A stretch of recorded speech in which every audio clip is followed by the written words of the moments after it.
Hello guys! Gagawa po tayo ngayon ng ating lunch. Maglagay po tayo dito sa ating steam. Mag-steam tayo. Konting tubig. 1 cup of water. Ayan, kasya na yan. Unahin natin tong medyo matitigas na gulay.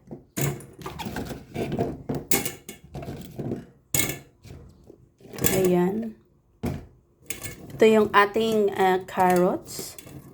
Yan. At ito ang ating sunod natin ang cauliflower.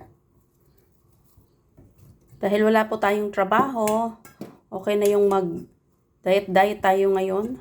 Vegetable lang. Yan.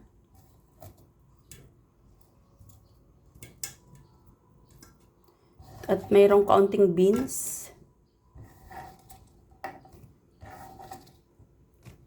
Yan. At kaunting dahon.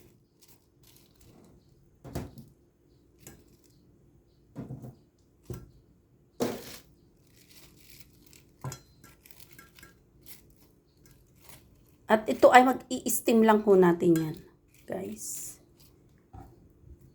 Wala tayong lalagay na sangkap. Kasi, pag na-steam na siya, gagawa na lang tayo ng sausawan. Ayan guys, for today's video, ang aking vegetable lunch.